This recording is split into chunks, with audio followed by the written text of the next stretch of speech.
कैसे? हिंदी में बात करे, मराठी में करे, बताओ। मराठी में करें मैम। भावेश, तुम्हें भी आती है ना मराठी?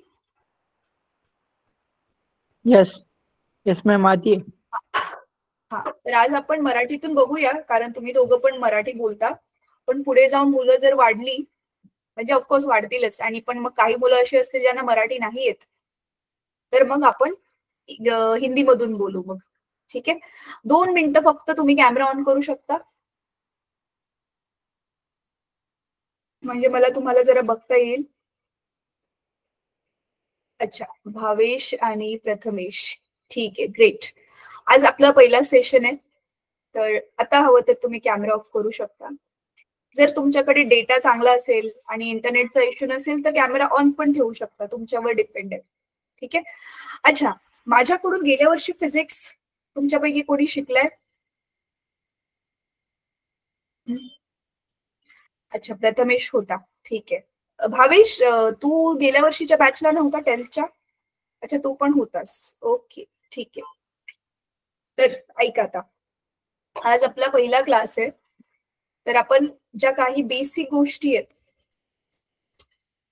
त्या जॉईन म्हणजे रिवाइज करणार आहोत. समर्थ, तुला मराठी समजतं? आपण मराठीतून क्लास कंटिन्यू करतोय, तू आता जॉईन केले म्हणून विचारते. समर्थ, तुला मराठी चालेल का? एनिहाव, चला, तर आपण आधी बेसिक काही गोष्टी करूयात. तर मला आधी तुमच्याकडून काही गोष्टी जाणून घ्यायच्या आहेत. मला सांगा, आता जुलै, आज 14 तारीख आहे, म्हणजे अर्धा जुलै जवळजवळ संपलाय. तुमचं कॉलेज सुरू झालं का? नाही. No ma'am. नाही सुरू झालं. ऍडमिशन झाले? Yes ma'am. अच्छा, भावेश, तू कुठे राहतो आणि तुझं ऍडमिशन कुठे झालंय? मॅम मी जळगाव मध्ये राहतो आणि आणि मग कुठल्या कॉलेजला? ऍडमिशन मी बाहेरून घेतलं. बाहेरून ऍडमिशन घेतलंय? मग म्हणजे तू जिथे तुझं कॉलेज आहे तिकडेच राहणार आहे की घरून अपडाऊन करणार आहेस? घरून अपडाऊन. अच्छा, किती वेळ लागेल साधारण? 1 तास, 1 hour. अच्छा, 1 तास जायला 1 तास यायला, ठीक आहे. Prathamesh, what about you? Ma'am मी दामणगावला राहतो आणि माझं ऍडमिशन राष्ट्रीय ज्युनियर कॉलेजला झालेलं आहे चाळीसगावला. जायला यायला जाऊन येऊन करणार? Yes ma'am. बरं, ठीक आहे. समर्थ, 1 मिनिट फक्त कॅमेरा ऑन करशील का? मी ह्या दोघांना पाहिलं, तुला नाही पाहिलंय.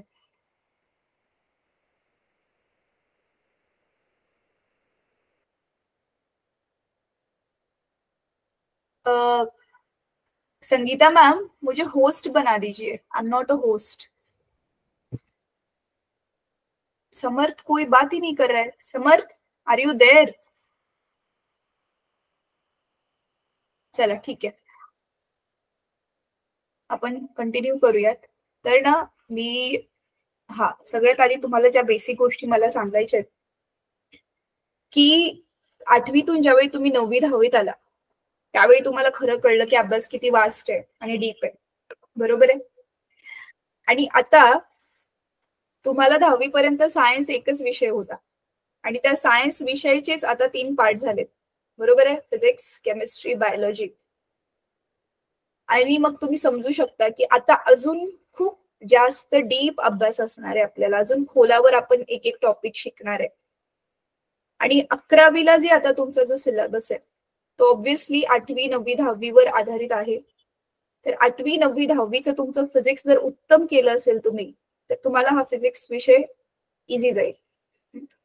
मी ट्राय करेल की कुठला पण टॉपिक चालू करताना त्याच्या फाउंडेशन पासून घ्यायला, मुळापासून शिकवायला. बट तरी सुद्धा मी ज्यावेळी जो जो होमवर्क सांगेल प्लीज त्यावेळी तो होमवर्क करा, जर तुम्हाला तुमच्या मनासारखा रिझल्ट एक्झाम मध्ये हवा असेल तर.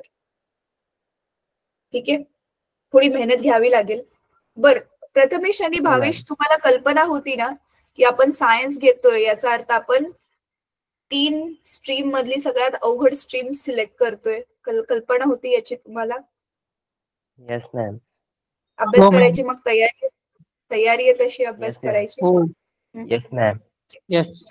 बघा काय आहे ना, सायन्स स्ट्रीम डिफिकल्ट आहे, पण आपण रोज नियमित ठरवलेला वेळ अभ्यास केला ना, मग तुम्हाला ते डिफिकल्ट नाही वाटणार. डिफिकल्ट कधी वाटतं?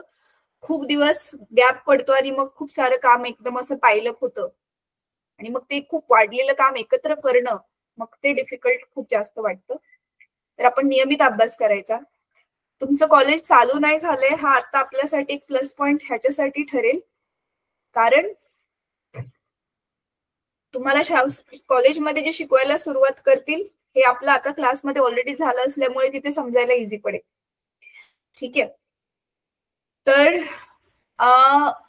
तुम्हा दोघांची काही हरकत नसेल तर तुम्ही मला तुमचे 10वीचे पर्सेंटेज सांगाल का? मॅम मला 88.20% होते. Very good, great.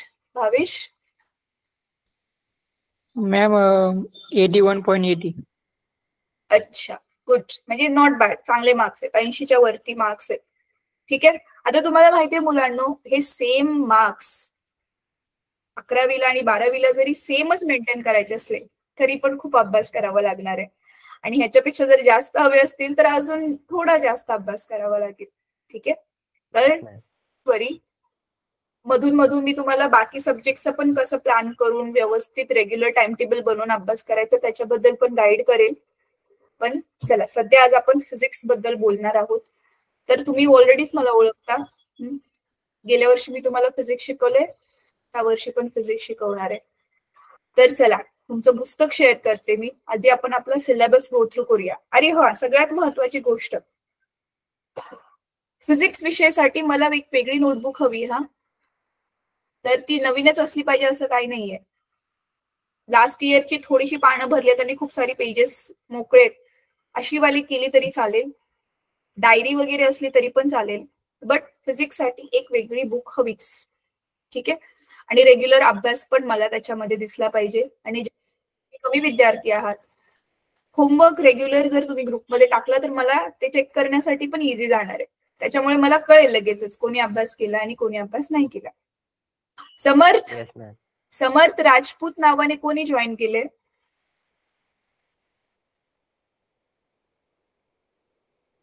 ठीक आहे, चला.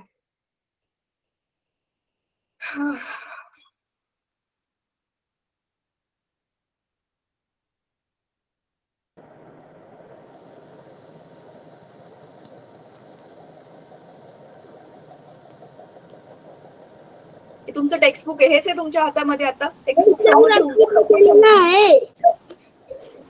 हा काय? हॅलो. हा बेटा बोल.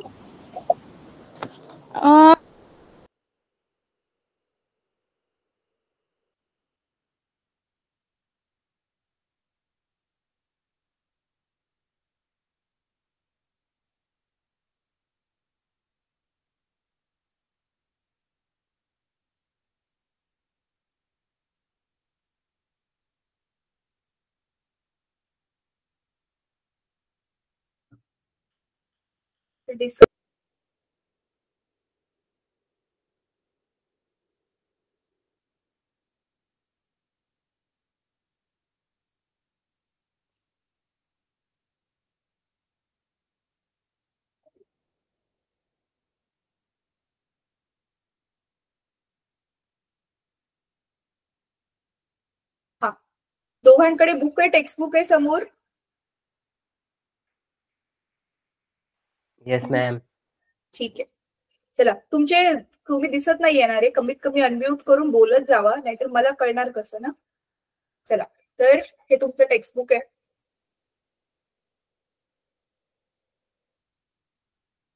हे कधीतरी वेळ काढून हे पण वाचा मुलांनो, हे आपल्या स्वतःसाठी आहे. The constitution of India, fundamental duties. आपण आपल्या अधिकारांबद्दल बोलतो, मला हाचा अधिकार आहे त्याचा अधिकार आहे, पण आपली कामं पण आहेत, कर्तव्य पण आहेत, ती पण आपण करायला हवी. चला, physics class 11.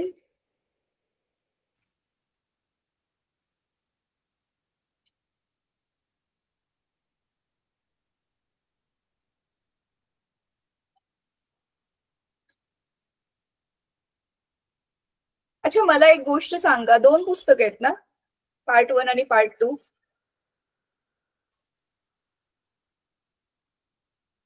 Yes ma'am. Yes.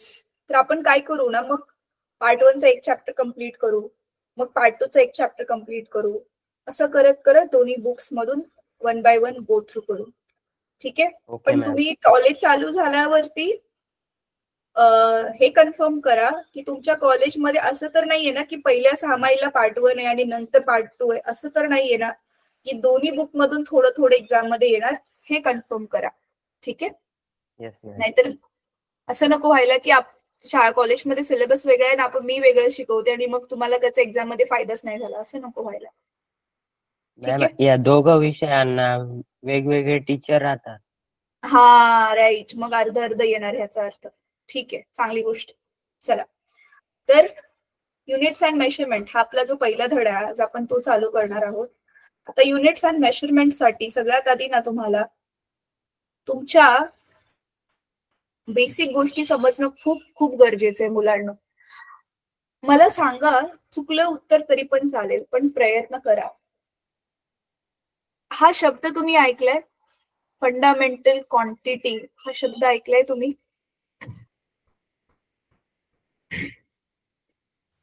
No ma'am.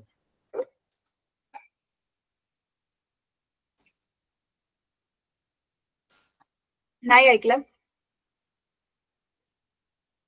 बर ठीक आहे. चला, मी अगदी आता जे तुम्हाला शिकवते ना ते 5वी पासूनच शिकवते, सो दॅट तुमच्या डोक्यात सगळ्या गोष्टी एकदम क्रिस्टल क्लिअर होऊन जातील. त्याच्यामुळे नोटबुक पेन पण बरोबर घेऊन बसा. मी ज्यावेळी जे लिहायला सांगेल ते लिहून पण घ्यायचंय. ठीक आहे. Are you both ready?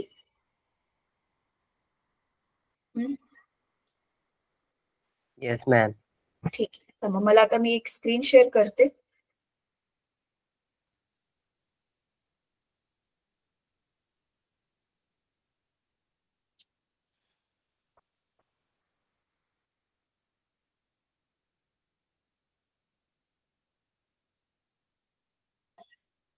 ठीक आहे, माझी ती स्क्रीन ओपन होते. तोपर्यंत मी जे क्वेश्चनचे आन्सर्स विचारते ते मला जरा विचार करा, म्हणजे क्वेश्चन्स विचारते त्याचे आन्सर सांगा. आपण जे normally day to day life मध्ये वजन म्हणतो त्याला इंग्लिश मध्ये काय म्हणतात?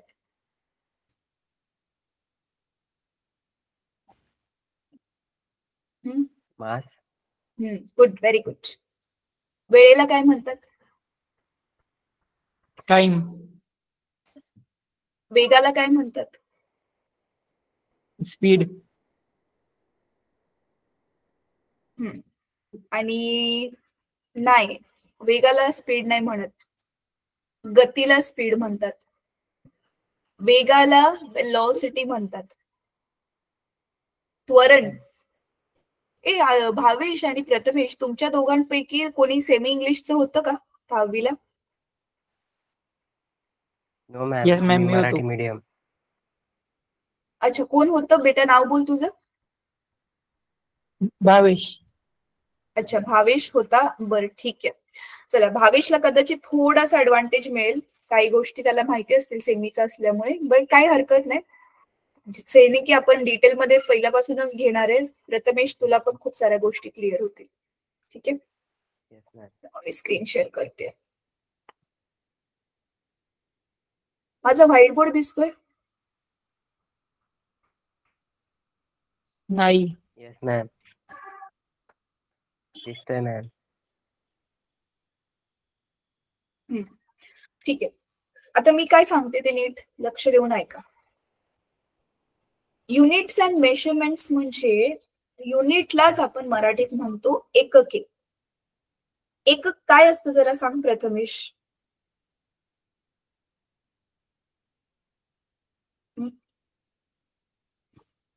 एकक काय असतं? वस्तुमानाचे एकक काय आहे?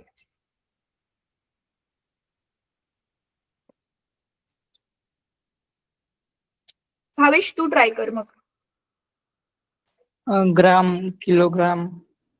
हा, एकक म्हणजे आपण ज्या राशीला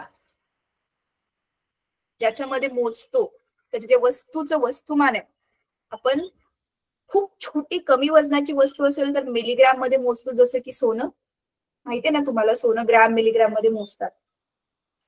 मग किलोग्राम मध्ये पण मोजतो. खूप जास्त असेल तर टन मध्ये मोजतो. टन माहितीये ना तुम्हाला, ते पण एक युनिट आहे. मला सांगा, फोर्स म्हणजे बलाचं युनिट काय आहे? प्रथमेश तू सांग. काय मॅम? फोर्स म्हणजे आपलं बल असतं ना, बल, त्याचं युनिट काय आहे?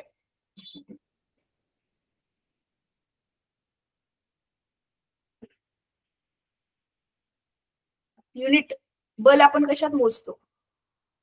बलावरची गणितं सोडवली असतील ना 8वी मध्ये, 9वी मध्ये पण सोडवली असतील. बल शोधा. बर ठीक आहे, चला मी आता सांगते तुम्हाला, नीट लक्ष द्या. आपण न्यूटन, येस, आपण काही गोष्टींना मोजू शकतो. नीट लक्ष देऊन ऐका बर का, एक एक टॉपिक घेतोय. आता पहिला टॉपिक मी जो तुम्हाला एक्सप्लेन करते तो आहे, हा लिहून घ्यावं तर पहिल्या टॉपिकचं नाव, फिजिकल क्वांटिटी. फिजिकल क्वांटिटी कशाला म्हणतात?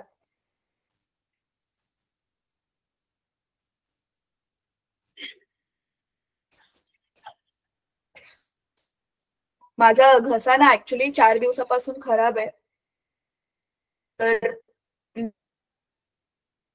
Excuse me. लिहून घ्या हे नाव, फिजिकल क्वांटिटी. तर फिजिकल क्वांटिटीलाच मराठीमध्ये आपण म्हणतो भौतिक राशी. फिजिकल म्हणजे भौतिक, क्वांटिटी म्हणजे राशी. आता सिंपल आहे बघा, आपलं जे निसर्ग आहे 5 तत्वांनी बनले, धरती, अग्नी, वायू, जल आणि आकाश, हे माहितीये तुम्हाला.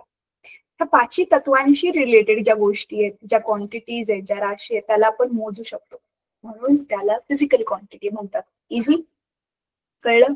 प्रथमेश, कॅन यू रिपीट मी जे आता म्हटली ते?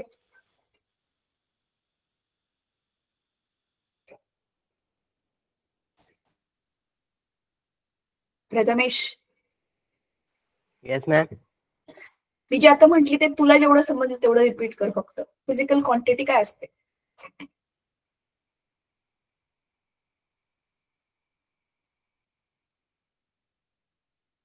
बर, परत एकदा सांगते मी, अधनं असंच प्रश्न विचारणार हा, त्याच्यामुळे नीट लक्ष देऊन ऐकायचं.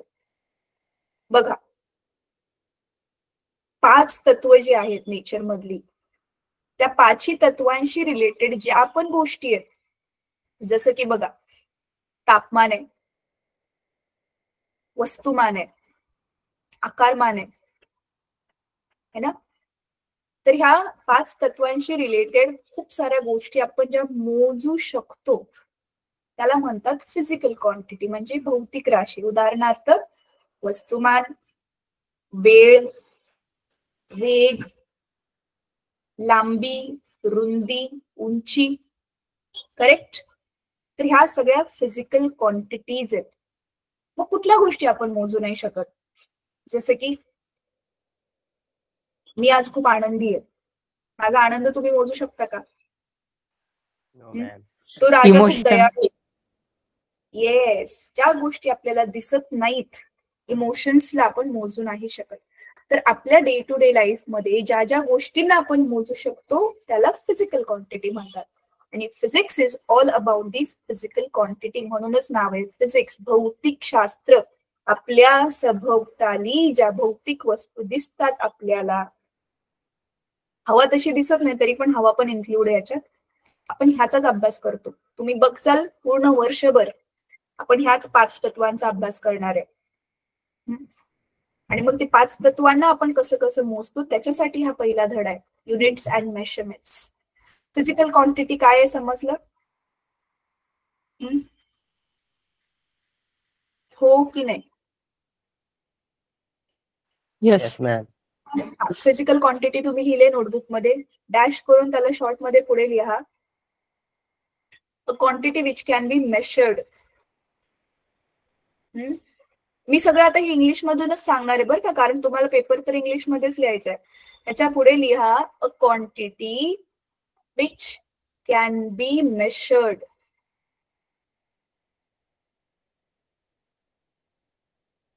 ठीक आहे, लिहिलं. मेजर्ड म्हणजे मोजू शकतो. मेजरमेंट नाव आहे ना तुमच्या धड्याचं, त्याच्यामधलाच measured, MEASURED. Quantity which can be measured, जी क्वांटिटी आपण मोजू शकतो. पुढे लिहा फॉर एक्झाम्पल. एक्झाम्पल साठी काय लिहू शकता? मास, व्हॉल्यूम, स्पीड, वेलोसिटी एटसेट्रा.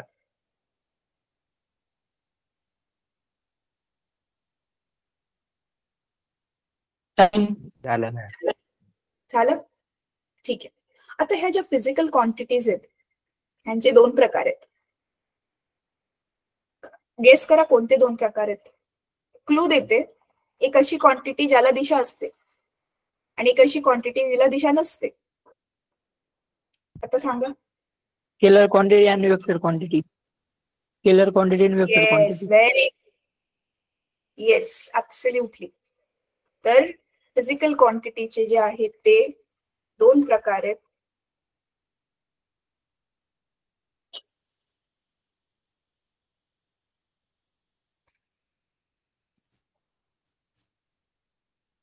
चला, तर ते दोन प्रकार कोणते कोणते? स्केलार आणि वेक्टर. स्केलार्स काय असतात मला सांगा, कोण सांगेल?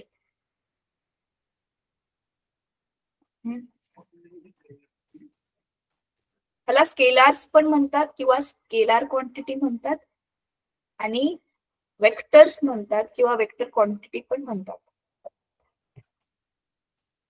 मॅम स्केलर क्वांटिटीला फक्त मॅग्निट्यूड राहतं, डायरेक्शन राहत नाही. गुड. आणि वेक्टर क्वांटिटीला मॅग्निट्यूड आणि डायरेक्शन दोघे राहतात. हा, येस. प्रथमेश, सदिश राशी, अदिश राशी. चल, तुला जेवढं आठवतं तेवढं सांग.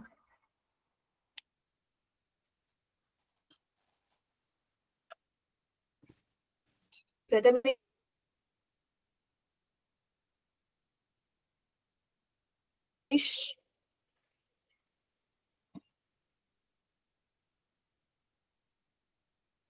नसेल, आठवत नसेल तर काही हरकत नाही ना. मी ओरडणार आहे आणि मी ऑनलाईन असल्यामुळे डेफिनेटली मारू तर डेफिनेटली नाही शकत. तसं पण आपण समोर असतो तरी पण मी कोणत्या मुलाला मारत नाही, माझ्या ते तत्वात नाहीये. एनी हाव. प्रथमेश बोल, येते का तुला? No ma'am. बरं, ठीक आहे, काही हरकत नाही. मी आठवण करून देते. तू हे अभ्यास केलायस ऑलरेडी, पण तुला ते आठवत नाहीये. तर स्केलर क्वांटिटी म्हणजे काय? काही राशी अशा असतात ज्याला ना नंबर मध्ये दाखवलं ना तरी बस होतं. जसं की आता मी उदाहरण देते. मी तुला सांगितलं प्रथमेश की प्रथमेश दुकानात जा आणि 2 किलो बटाटे घेऊन ये. एवढी इन्फॉर्मेशन सफिशियंट आहे.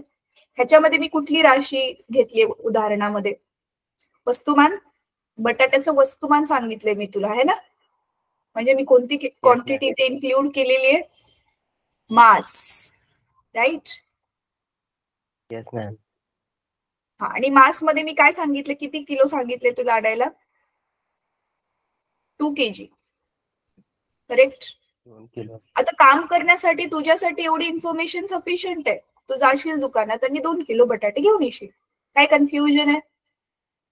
राईट? नाहीये. आता ह्याच्या बिलकुल डिफरंट एक्झाम्पल. समजा मी तुमच्या स्कूलमध्ये आले हा, आणि आपल्याला ना तुमच्या क्लासरूमची अरेंजमेंट, कॉलेजमध्ये आले आणि अरेंजमेंट चेंज करायचे. आणि सपोज आपण एकाच वर्गात आहे, तू, मी, भावेश, आपण तिघं पण एकाच वर्गात आहे. आणि जिथे टेबल आहे ना तो टेबल मला तिथून हलवायचा आहे. आणि मी तुम्हा दोघांना सांगितलं की चला दोघं जण त्याच्यावर बल लावा आणि ते टेबल तिकडून हलवा. सांगितलं 50-50 न्यूटन बल लावा. तर आता मी कुठली क्वांटिटी घेते इथे? फोर्स. बल म्हणजे फोर्स, राईट? मी हे माऊसने लिहिते, खराब झालंय तर हँडरायटिंग चांगलं नाही येणार, पण समजून घ्या. तर किती सांगितले बल लावायला? 50 न्यूटन. मग एवढं इन्फॉर्मेशन तुम्हाला पुरेशी आहे ते काम करायला? इमॅजिन करा, टेबल आहे आणि तुम्हा दोघांना त्याच्या 50 बल लावायचे. बस आहे, होईल काम तुमच्याकडनं करचा?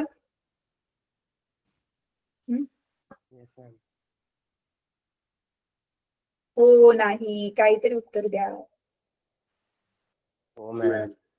नाही होणार ना, कारण टेबल हलवायचंय मला, पण कुठल्या दिशेला हलवायचंय ते मी सांगितलेलं नाही है ना. इमॅजिन की हा टेबल आहे. आता या टेबलाला 4 दिशा आहेत. तुम्ही इकडून पण बल लावू शकता, इकडून लावू शकता, इकडून लावू शकता, इकडून पण लावू शकता. नक्की कुठल्या दिशेने बल लावायचं हे मला सांगावं लागेल, राईट? म्हणून बल ही सदिश राशी आहे. सदिश म्हणजे ज्याला दिशा सांगण्याची गरज आहे. आणि मास म्हणजे वस्तुमान काय होती? अदिश, तिला दिशा सांगायची गरज नाहीये. चला, आता दोघ जण मला अजून एक एक उदाहरण द्या सदिश राशीचं आणि अदिश राशीचं. Prathamesh, let us start with you. कुठली पण एक अदिश राशीचं उदाहरण दे आणि कुठल्या पण एक सदिश राशीचं उदाहरण दे.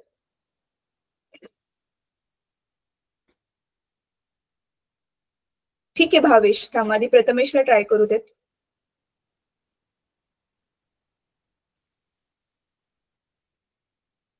एक मिनिट मी.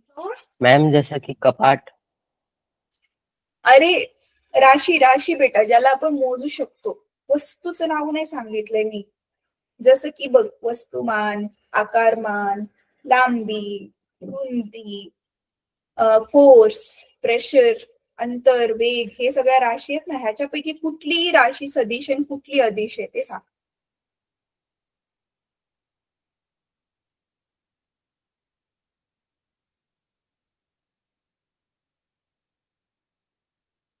चल ठीक आहे भावेश, तू सांग. प्रथमेश तू लक्ष दे बेटा, तुला आठवेल ते.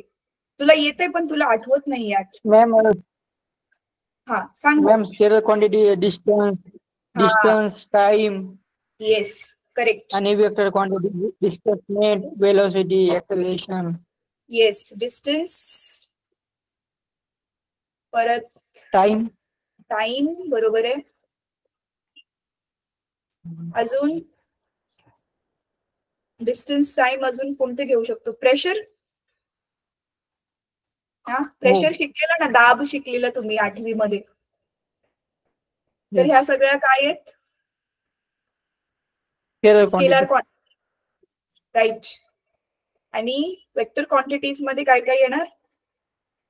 फोर्स ऑलरेडी लिहिलंय मी. डिस्प्लेसमेंट येणार. डिस्प्लेसमेंट आठवते प्रथमेश? डिस्टन्स म्हणजे अंतर आणि डिस्प्लेसमेंट काय होतं?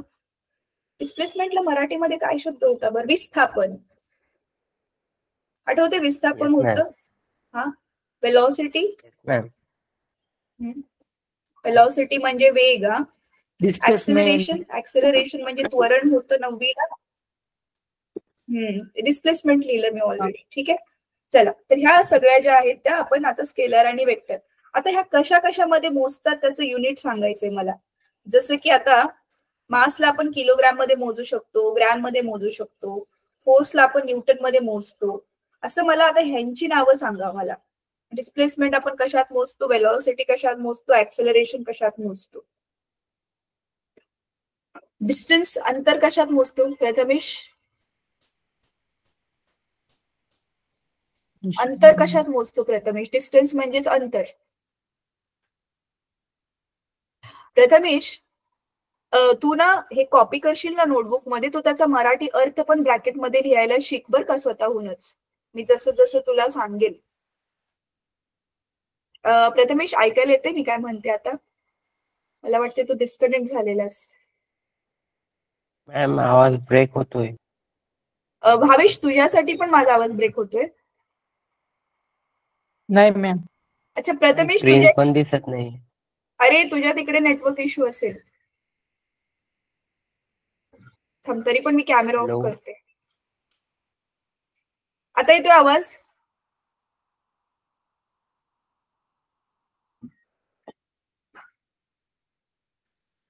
प्रथमेश आता आवाज येतोय?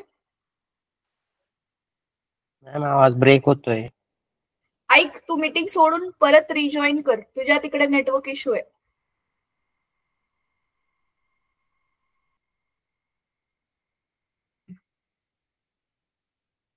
ठीक आहे, चल भावेश, तोपर्यंत तू सांग मला, चल यांचे युनिट्स. डिस्टन्स कशाला मोजतो आपण? टाइम सेकंड मध्ये मोजतात. डिस्टन्स अरे डिस्टन्स अंतर आहे ना. Kilogram, KG. अंतर, पट्टीने अंतर कशात मोजतो? हा लेंथ. कशाने मोजतो length? Metre, centimetre. Metre. Yes ma'am. हा, येस, मीटर मध्ये मोजतो. प्रेशर कशात मोजतो? प्रेशर म्हणजे दाब.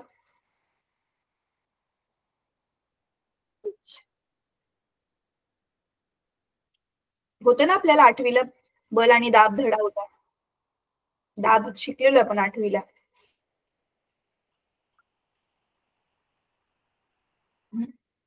दाबाचं सूत्र काय होतं आठवते?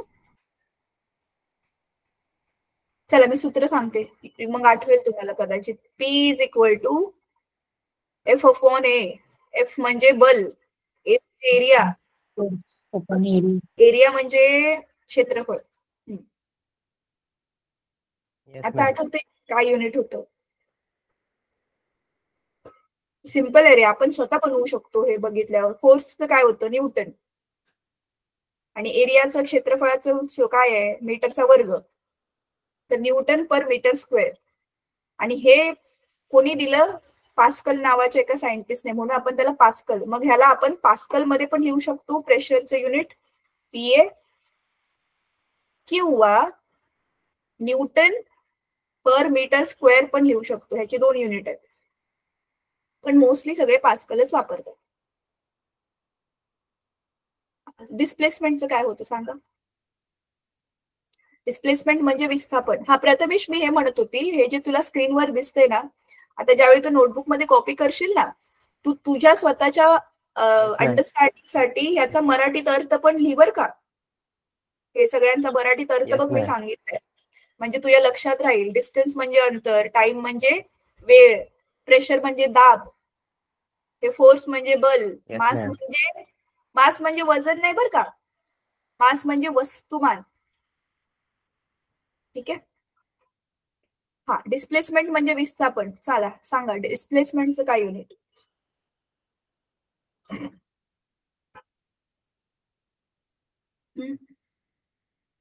मीटर.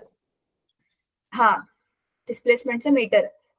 करेक्ट. हे पण अंतरच आहे ना, फक्त शॉर्टेस्ट डिस्टन्स असतं ते सुरुवातीच्या आणि शेवटच्या बिंदू मध्ये. वेलॉसिटी म्हणजे वेग. तो कशात मोजतो आपण?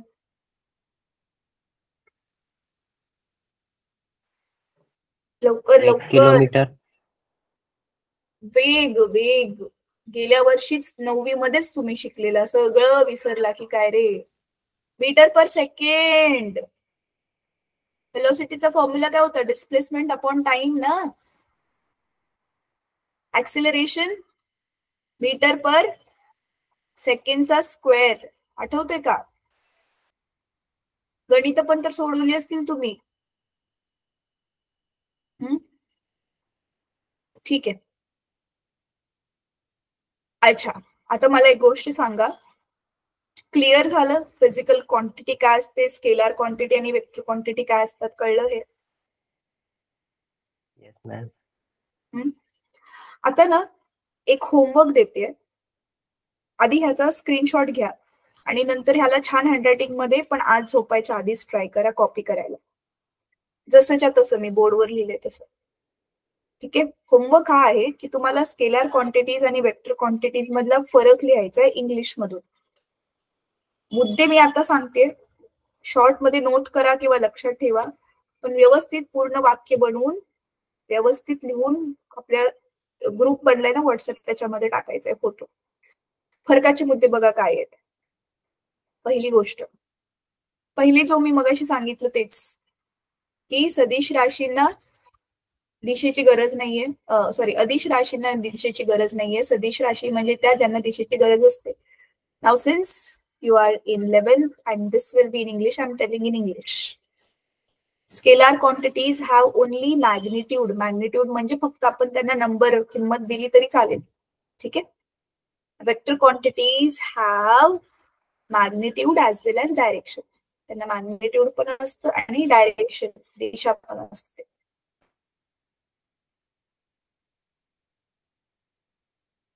पहिला मुद्दा.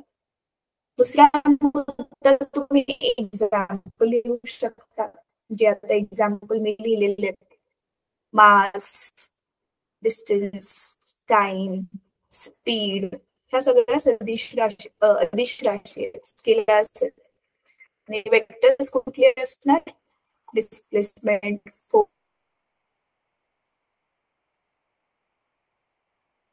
फोर्स, एक्सेलरेशन, वेलॉसिटी, हे सगळ्या काय होणार? तुमच्या सदिश राशी होणार, वेक्टर्स होणार. हा फरकाचा दुसरा मुद्दा झाला. तिसरा मुद्दा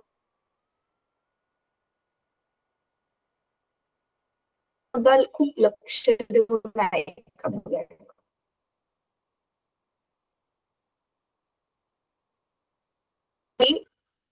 प्रथमेश 2 किलो बटाटे आणि अजून सांगितलं 2 किलो टमाटर पण आण. मग टोटल वजन किती होईल तुझ्याकडे आता? ऍक्च्युअली वस्तुमान किती होईल? 4 किलो. तर 2 आणि 2 ह्याला फक्त ऍड केलं, सिंपल. पण इकडे सदिश राशींमध्ये वेक्टर्स मध्ये ही कॉन्सेप्ट लागू नाही होत. तर जसे की आता हे एक्झाम्पल आपण घेतलेले ना, हे टेबल आणि ह्याच्यावर तुम्ही बल लावताय. आता समजा प्रथमेशने बल इथून लावलं हे सरळ आणि भावेशने इकडून तिरकं बल लावलं. दोघांनी भले 50-50 न्यूटन लावले, पण एकानं असं लावलंय आणि एकानं असं लावलंय बल, हे बघा. मग ह्याला नक्की काय करायचं?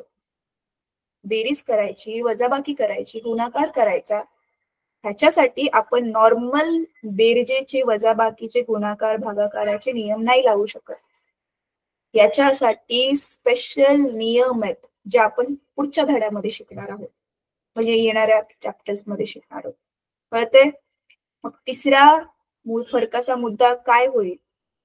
स्केलार्स can be operated using simple mathematical rules, arithmetic rules.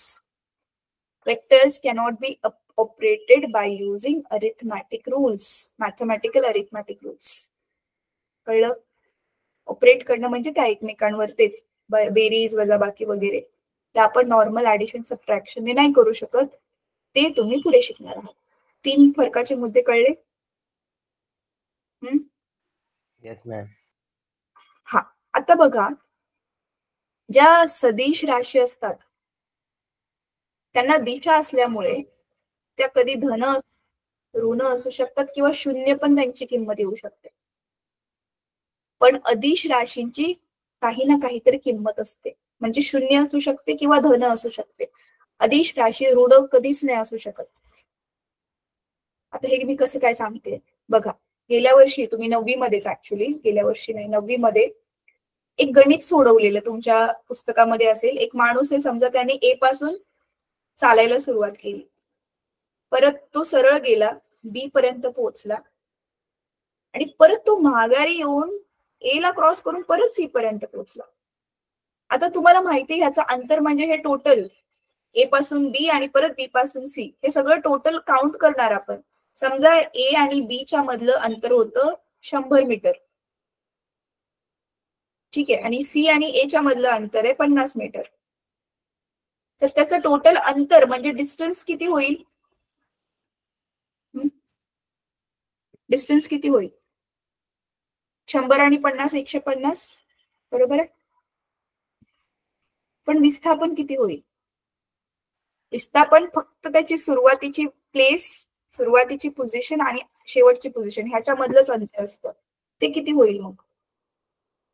तर सुरुवातीची जागा कुठली होती? ही ए, शेवटची जागा आहे सी. आता ह्या दोघांमध्ये किती दिसते तुम्हाला? 50 दिसते हो की नाही?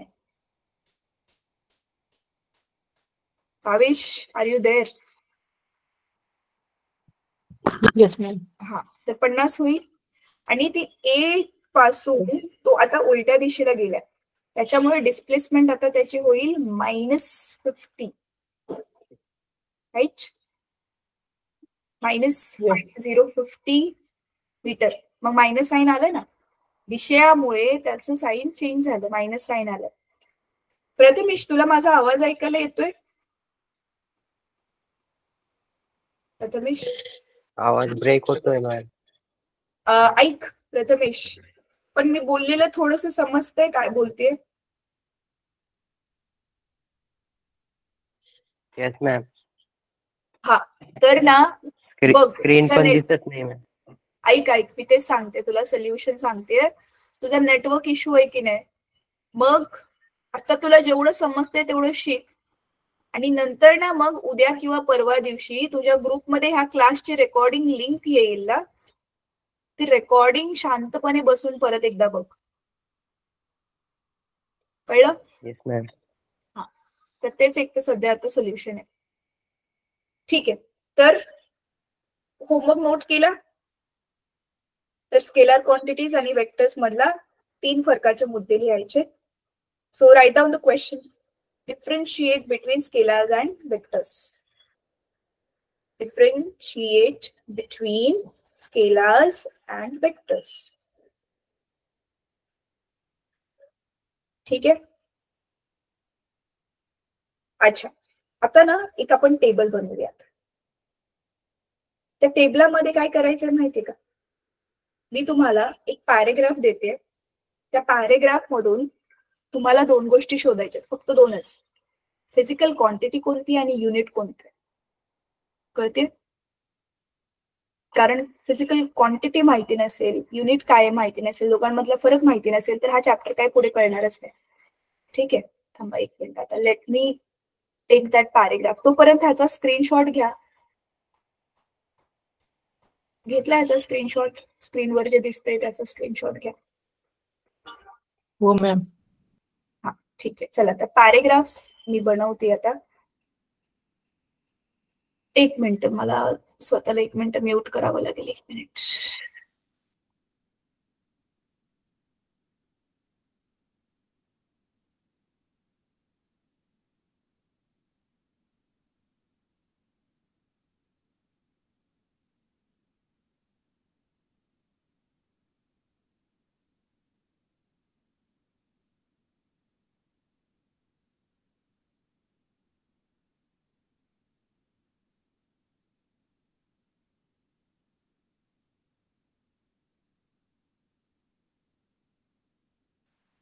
मॅम तुम्ही म्यूट केलेलं आहे. हो, मला माहिती होतं बेटा. थांब 1 मिनिट, आता मी तो पॅरेग्राफ देते. तोपर्यंत ना हे मी 1च मिनिट अजून लागेल, तोपर्यंत हे तुम्ही छान हँडरायटिंग मध्ये कॉपी करा नोटबुक मध्ये. आणि तुमच्या नोटबुकचे पण फोटो मी मागवू शकते बरं का ग्रुपमध्ये फोटो, कारण नोट्स मेंटेन करणं खूप खूप खूप जास्त गरजेचं आहे.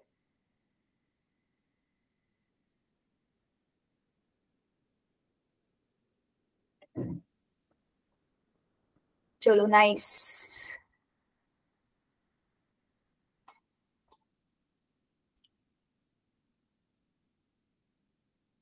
स्क्रीनशॉट घेतला मी, ही स्क्रीन घालवते आता. चालू?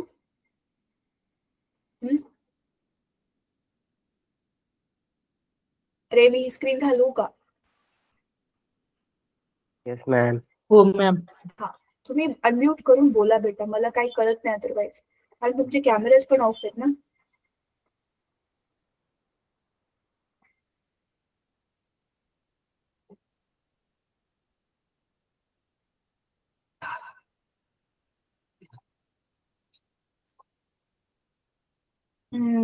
Not working.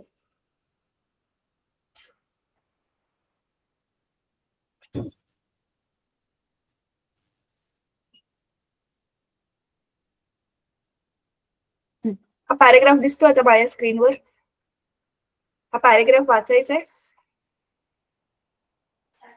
आणि Yes, त्याच्या sir. खाली त्याच्या खाली एक टेबल बनवा. सिम्पलचा टेबल बनवा, जसं बघा मी इथे बनवते. 2 कॉलम पाहिजेत. इथे लिहिणार तुम्ही फिजिकल क्वांटिटी, शॉर्ट मध्ये लिहिते मी. पहिले इकडे फिजिकल क्वांटिटी आणि इथे असणार युनिट. तर हे पॅरेग्राफ मधनं फिजिकल क्वांटिटी कोणते आहेत आणि युनिट कोणते ते शोधायचं आणि लिहायचं. That's it.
मॅम आवाज नाही येते.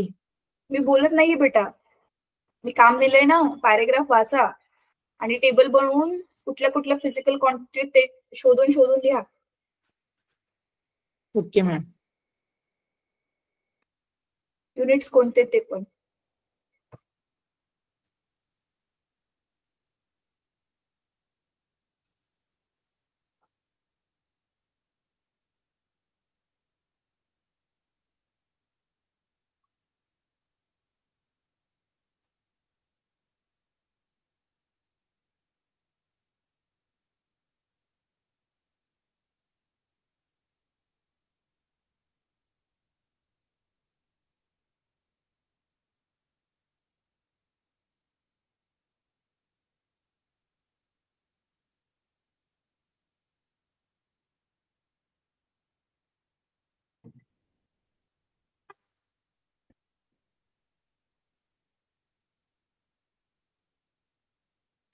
अच्छा, ऐका.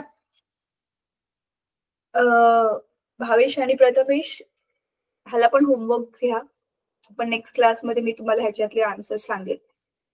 चेक करा त्यावेळी की तुमचं किती बरोबर आलं आणि किती चुकीचं आलं. ठीक आहे. प्लीज इंटरनेटवर नका शोधू, स्वतःहून ट्राय करा. कारण मी काय ना तुम्हाला मार्क्स देणार आहे ना कापणार आहे. फक्त तुम्हाला किती येते ते आपण बघतो, राईट. तर ह्याचा स्क्रीनशॉट घ्या. नंतर ह्याला झूम करून तुम्ही होमवर्क करा आणि ते ग्रुपमध्ये टाका. ठीक आहे. मी पूजा मॅमला सांगते मला तुमच्या ग्रुपमध्ये ऍड करायला. मग तुम्ही जो होमवर्क टाकाल, तर आजचे टोटल 2 होमवर्क आहेत. स्केलार वेक्टर्स मधला फरक लिहायचा आणि ह्याच्यामधल्या फिजिकल क्वांटिटीज कुठल्या आहेत आणि त्याचे युनिट्स कुठले कुठले आहेत ते शोधून घ्यायचे. होमवर्क कळलाय? काय डाऊट आहे? मॅम. प्रथमेश, तुला काय डाऊट आहे? मॅम स्पीड किलोमीटर मध्ये मोजतात ना? बघ, पॅरेग्राफ मध्ये जे दिले तेच लिहायचे तुला बेटा. तुझ्या मनाने नाही लिहायचंय. पॅरेग्राफ मध्येच दिले तेच वापरायचं. ठीक आहे. नाही ते दिलंय पण स्पीड किलोमीटर मध्ये. एक मिनिट, किलोमीटर मध्ये दिले? नाही, स्पीड नाही दिले. स्पीड नाही, पर आवर लिहिले ना पुढे. स्पीड पुढे पुढे पण तर लिहिले, किलोमीटर पर आवर्स लिहिले ना. ठीक आहे. चला, सो आता 9:30 वाजलेत. आजचा क्लास आपण इथेच थांबूया. भावेश, आय होप तुला समजलंय सगळं शिकवलेलं. काही डाऊट आहे तुला? नाही. ठीक आहे. तर 2 छोटे छोटे होमवर्क दिलेत, ते आज नाही तर उद्या रात्रीपर्यंत नक्की टाक ग्रुपमध्ये. ठीक आहे. ओके, चला बाय बाय बेटा. आजचा क्लास संपूया आपण.